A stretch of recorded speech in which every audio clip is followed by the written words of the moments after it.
हे WhatsApp guys, welcome back once again. So दोस्तों, आज की कहानी जो एक्सप्लेन करने जा रहे हैं उसका नाम है केव। तो कहानी की शुरुआत में हम एक आर्कियोलॉजिस्ट की टीम को देखते हैं जो अपने सामानों के साथ एक केव की ओर बढ़ रही है। लेकिन तभी उनकी नज़र ऊपर ऊंचाई पर बने एक चर्च पर पड़ती है जो काफ़ी पुराना लग रहा था।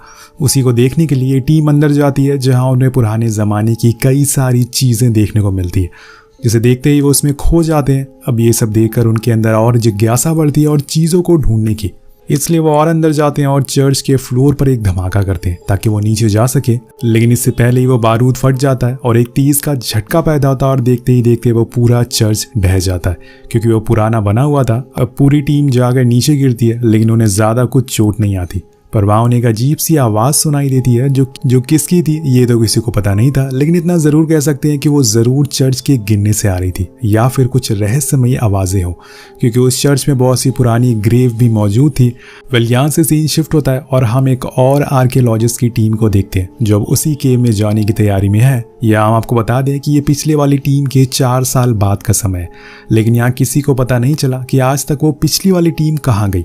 अब ये टीम जब नीचे जाती है तो इन्हें वहाँ काफ़ी गहरा पानी मिलता है, जिसके अंदर जाने के लिए इन्हें ट्रेनर स्कूबा डाइवर की ज़रूरत पड़ेगी। इसलिए टीम का हेड डॉक्टर निक एक बेहतरीन स्कूबा डाइवर की टीम से बात करता है और बताते हैं आपको एक ऐसी जगह जाना है जहाँ आज से पहले कई लोग जा चुके, लेकिन बहुत ही कम लोग वहाँ से वापस आ पाए। अब ये सुनकर वो टीम थोड़ा घबरा जाते हैं, लेकिन उन्हें इसके लिए काफ़ी मोटी रकम मिलने वाली थी और अपने सामानों के साथ इस स्पॉट पर आने के लिए रवाना हो जाते हैं। जब वो साइट पर पहुंचते हैं तो वहाँ उन्हें कुछ पुराने जूते भी मिलते हैं जो उन्हीं आर्कियोलॉजिस्ट टीम के थे जो सालों पहले यहाँ पर आई थी। वहीं टेलर जो कि डाइवर टीम का मेंबर होता है वो डॉक्टर कैथरीन से मिलता है और उन्हें कुछ इक्विपमेंट दिखाता है। ये देखकर कैथरीन काफ़ी इंप्रेस होती है। इसके बाद रात में दोनों टीम के मेंबर आपस में प्लान को डिस्कस करते हैं, जिसमें जैक अपनी टीम को बताता है कि हम इस केव में 18 दिनों तक रहेंगे, वहाँ मौजूद सारी चीज़ों को एक एक करके ऊपर भेजेंगे, इसलिए हमें अपने सारे सामानों को पहले से चेक कर लेना है ताकि कल कोई गड़बड़ ना हो।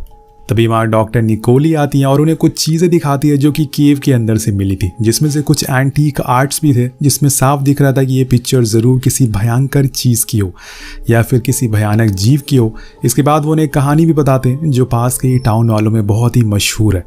वो कहानी यही थी, सालों पहले जो इस शहर का राजा था वो एक बार इस केव के अंदर गया था क्योंकि उसे खबर मिली थी कि यहाँ कई टन गोल्ड छुपा हुआ है। लेकिन जब वो अंदर गया तो वहाँ उसका सामना किसी अद्भुत चीज से हुआ, जिसके बाद वो कभी ऊपर नहीं आ पाए। अब यहाँ जैक की टीम को इन सब बातों पर यकीन नहीं था क्योंकि ऐसी कहानियां हर पुराने खंडर की होती हैं, लेकिन निकोली जिस तरह से ये सब बता रहा था उसे ये साफ पता चल रहा था कि जरूर इस बात में थोड़ी सच्चाई है और इसीलिए उन्हें संभल कर नीचे जाना होगा।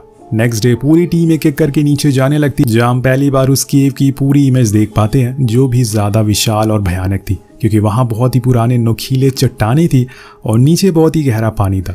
इसके बाद वो सबसे पहले अपनी टीम मेट ब्रिक को पानी में जाने को कहते हैं ताकि वो जाकर पता लगा सके कि आखिर वहाँ क्या चल रहा है और अगर उसे कुछ मिले तो वो फौरन सभी को इस बारे में बता सके। अब वो नीचे पहुंच जाता है जहाँ पर उसे पहले तो कुछ खास दिखाई नहीं देता, लेकिन कुछ ही देर बाद उसे एक ड्राई जगह दिखती है जहाँ पर वहीं रुककर वो अपनी टीम से बात करने लगता है। उसी समय उसके पास फिश या फिर किसी तरह का एनिमल आता है जिसके साथ वो खेलने लगता है क्योंकि वो काफी सॉफ्ट था। अब ये सब उसके टीम मेट भी देख रहे थे। इसके बाद वो उसे और अंदर जाने को कहते हैं। जब वो और थोड़ा अंदर जाता है तो उसे कुछ हलचल महसूस होती है। वो इस बारे में अपनी टीम को बताता भी है, लेकिन तभी वो अचानक से डर जाता है और उसी समय उसकी लाइन भी कट हो जाती है। सभी टीम मेंबर डर गए थे कि अचानक से उसके साथ क्या हुआ, इसलिए वो सभी से कहते हैं कि हमें एक साथ नीचे जाना चाहिए। लेकिन जैक एक दूसरे डाइवर को नीचे भेजता है ताकि वो ब्रिक्स के बारे में पता लगा सके, लेकिन टेलर अपने भाई से एक बार और कहता है कि सभी को नीचे जाना चाहिए, इसलिए वो उसकी बात मान लेते हैं और सभी पानी के नीचे थे। वो बीच में पड़ने वाली नायाब चीज़ों की फ़ोटो भी क्लिक करते हैं और कुछ जो अनमोल चीज़ें मिलती हैं उन्हें अपने पास रख लेते हैं,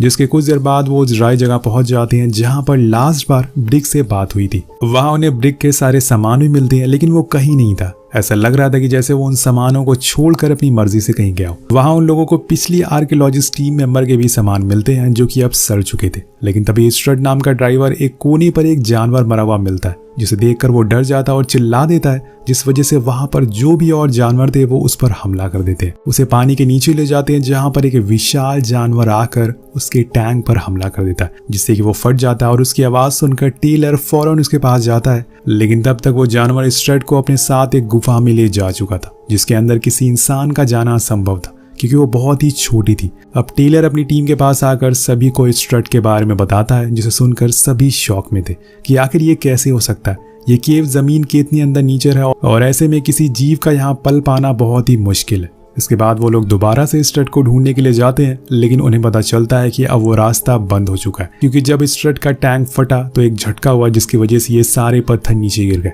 मतलब स्ट्रट भी अब जा चुका है।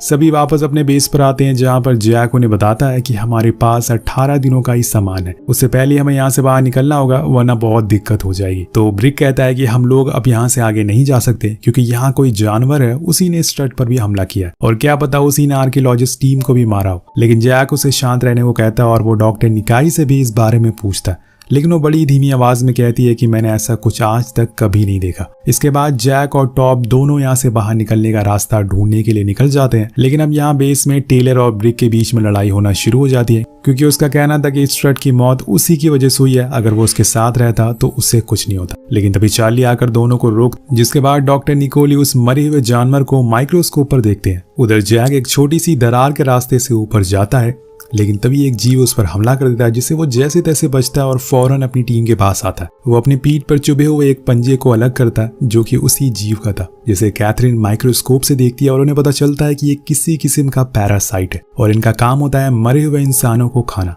इनके सूंघने और सुनने की शक्ति बहुत ही कमाल की होती है, लेकिन ये जीव इतने बड़े कैसे हो गए ये किसी को पता नहीं चलता। तभी डॉक्टर निकोली कहती है कि ये जरूर यहाँ पे कई 100 सालों से पल रहे होंगे, क्योंकि ये गुफा काफी पुरानी है और इनके अलावा यहाँ पर कितने जीव हैं किसी को पता नहीं है। ये सब सुनने के बाद जैक कहता है कि हमें यहाँ से अब चलना चाहिए, लेकिन क्लेयर उसे रुकने को कहती है क्योंकि उसे काफी चोटें आई थी जिसमें से खून भी निकल रहा था। अब डॉक्टर भी उसे मना करते हैं, लेकिन वो नहीं मानता और सभी को लेके दूसरे रास्ते की खोज में निकल जाता है। लेकिन यहाँ वो एक बहुत बड़ी गलती कर देता है जो उसके साथ साथ उसके साथियों की भी जान ले सकता है। देखते हैं कि आगे क्या होता है। अब सभी लोग आगे बढ़ रहे थे, लेकिन इसी दौरान उन्हें बीच में पिछली वाली टीम मेंबर की हड्डियां मिलती हैं, जिसमें उसी जीव के दांतों के निशान थे। इसके बाद जैक के बताए हुए रास्ते पर वो सभी आगे बढ़ रहे थे, लेकिन यहाँ हम नोटिस करते हैं कि जैक की अब वो चोट बढ़ने लगी थी, उसमें अजीब तरह का इन्फेक्शन होने लग गया था और इस बात पर ध्यान ना देते वो सभी एक चट्टान के ऊपर चढ़ रहे थे। लेकिन तभी टॉप कहता है कि हमें शायद ये गलत रास्ते पर जा रहे हैं, क्योंकि मुझे कोई भी पानी की आवाज नहीं आ रही। लेकिन जैक कहता है कि मुझे आ रही है और कुछ ही देर बाद उन्हें पानी मिल भी जाता है, जिसके अंदर जैक फ्लेयर डालकर चेक करता है कि पानी की गहराई कितनी है। और इसी दौरान उसके एक टीममेट से लड़ाई भी हो जाती है, क्योंकि वो सभी चीजों को रिकॉर्ड कर रहा था। वो उसका कैमरा पानी में फेंक देता है। इसके बाद वो सभी को बताता है कि नीचे पानी बह रहा है, इसलिए हम यहाँ पे कुछ देर आराम करेंगे, फिर नीचे जाएंगे जहाँ से हम बाहर निकल सकते हैं। लेकिन इसी दौरान जैक को कुछ अजीब से दौरे पड़ने लगते हैं और ये देखकर दूर बैठे उसके टीम मेंबर कहते हैं कि उन्हें जैक की फिक्र हो रही है। तो टॉप कहता है कि मैंने आज तक उसे इतने गुस्से में कभी नहीं देखा। और उन सभी की बातें जैक यहाँ दूर बैठा सुन रहा था। अब उसे इतनी दूर की आवाजें भी सुनाई देने लग गई थी। ऐसा इसलिए था क्योंकि उसे जीव ने सबसे पहले जैक के ऊपर हमला किया था और वो अभी तक जिंदा है। अब वो इन्फेक्शन उसके अंदर और फैलता जा रहा है, जिससे कि जैक की बॉडी में बदलाव आ रहे हैं। क्या जैक भी एक जीव बन जाएगा या फिर कुछ और? अब फिर से वो लोग आगे बढ़ते हैं, जहाँ पर उन्हें एक वाटरफॉल दिखाई देता है जो तेजी से नीचे गिर रहा था। जैक कहता है कि हमें इसमें कूदना है जिससे कि हम यहाँ से बाहर निकल सके, लेकिन कैथरीन कहती है कि यह रास्ता सही नहीं है, हमें नहीं पता कि यह झरना कहाँ जाता है, कहाँ पर खत्म होता है। पर जैक अपनी जिद पर अड़ा था और वो सबको वही करने को कहता है और एक एक करके सभी नीचे कूदते हैं। लेकिन कैथरीन का पैर कोई चीज पकड़ लेती है और वहीं टॉप पर सभी लोग नीचे आ जाते हैं। लेकिन कुछ समय के बाद कैथरीन भी नीचे पहुंच जाती है, पर उसी दौरान नीचे कैथरीन को कुछ महसूस होता है। वो टॉप से कहती है कि नीचे देखो कोई चीज है। जब वो नीचे देखता है तो वहां उसे एल फिश दिखाई देती है जो उनके पास घूम रही थी।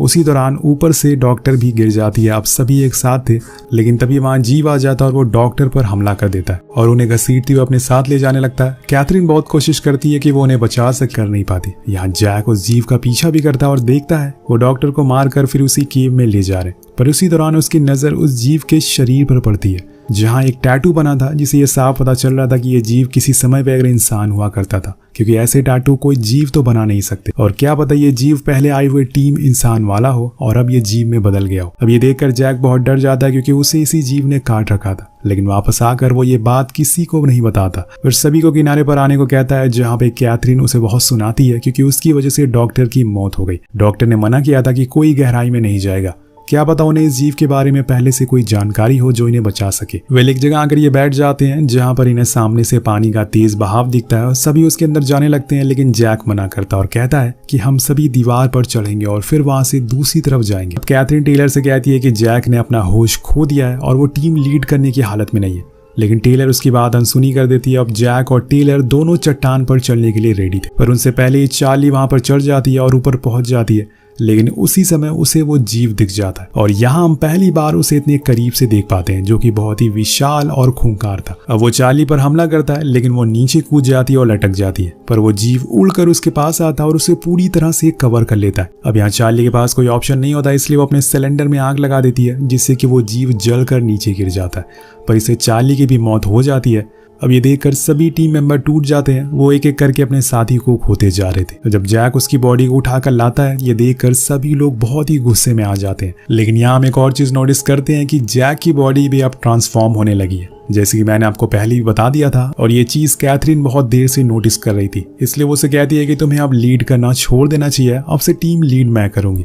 लेकिन ऐसा होता नहीं है। वो कहता है कि अगर तुम लोगों को अपनी जान बचानी है तो मेरे साथ चलना होगा। दोनों में बहस हो जाती है, जिसकी वजह से टीम टूट जाती है, दो ग्रुप में बंट जाती है। जैक, टेलर और टॉप एक टीम में थे और बचे हुए लोग कैथरीन की टीम में, जो उन्हें नीचे पानी के रास्ते से बाहर ले जाने लगती है। लेकिन यहाँ जैक अपनी टीम को चट्टानों के रास्ते से एक ऐसी जगह ले जाता है जहाँ पर हजारों की तादाद में कंकाल थे। ये वही जगह थी जहाँ पर सालों पहले इस गांव का राजा अपनी सेना के साथ आया था, लेकिन वो जीव से जीत नहीं पाया और कुछ लोगों ने इस केव को बंद कर दिया। पर आज ये फिर से खुल गई। इसके बाद वो नोटिस करते हैं कि वहाँ एक जगह से ठंडा पानी आ रहा है, यानी कि वहाँ से बाहर निकला जा सकता है। वो सभी को वापस लेने के लिए जाते हैं, लेकिन उसी समय उसे एक दौरा आता है, जिसे देखते हुए टेलर कहता है कि तुम यहीं रुको, मैं उन्हें लेकर आता हूँ। उधर दूसरी ओर कैथरीन और उसकी टीम एक जगह पर पहुंच गई थी, लेकिन तभी वो जीव ब्रिक पर हमला कर देता है, जिसे देखकर एलेक्स और कैथरीन वहां से भाग जाते हैं। इधर टेलर बचते बचाते कैथरीन की टीम को ढूंढ रहा था, जहां पर उसे ब्रिक मिलता है, लेकिन तभी एक जीव आकर उसे एक दरार में खींच ले जाता है।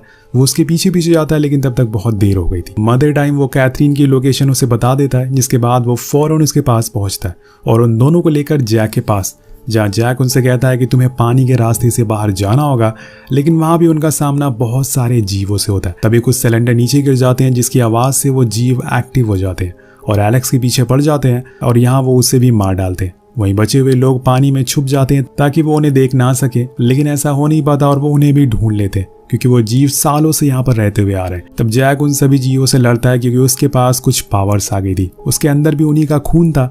अब वो एक एक करके सभी को मार देता है और फिर वहां से जाने लगता है। लेकिन एक आखिरी जीव उस पर हमला कर देता है, तो वो सिलेंडर ब्लास्ट करके पानी में फेंक देता है और खुद उस जीव के साथ पानी में कूद जाता है और बूम, जिसके बाद पूरी केव ढहने लगती है। अब इधर बचे हुए लोग जो उसके बताए हुए रास्ते से एक नदी में आ जाते हैं और वहां से बाहर निकल जाते हैं। कहानी एक साल बाद आगे बढ़ती है, जहां पर टेलर और कैथरीन एक दूसरे से मिलते हैं। तो वो उसे कहता है कि मैं अपने भाई को बहुत मिस करता हूँ, लेकिन अगर वो यहाँ पर होता तब भी जिंदा नहीं रह पाता। तो वो कहती है कि ऐसा नहीं है, वो यहाँ भी जिंदा रह सकता है। ये बोलकर वो उसे किस करती है और जाने लगती है, लेकिन उसी दौरान टेलर उसकी आंखें देख लेता है, जिससे उसे पता चल जाता है कि वो भी इन्फेक्टेड है। लेकिन यहाँ उसे एक और बात पर यकीन हो जाता है कि वो जीव के बाहर भी सरवाइव कर सकते हैं, जैसे कि कैथरीन रह रही है। क्या पता उसने अपनी एक फौज बना ली और ये भी हो सकता है कि वो वापस केव में जाकर जैक को भी वापस ले आए। इसलिए वो कैथरीन को ढूंढने लगता है, लेकिन तभी वो गायब हो जाती है। अब इसके बाद क्या हुआ ये तो हमें इस कहानी के सेकंड पार्ट में देखने को मिलेगा, जिसके साथ ये कहानी यही खत्म हो जाती है। आपको ये कहानी कैसी लगी नीचे कमेंट करके जरूर बताएगा। मिलते हैं आपसे अगली वीडियो में। Thank you so much watching. Peace out.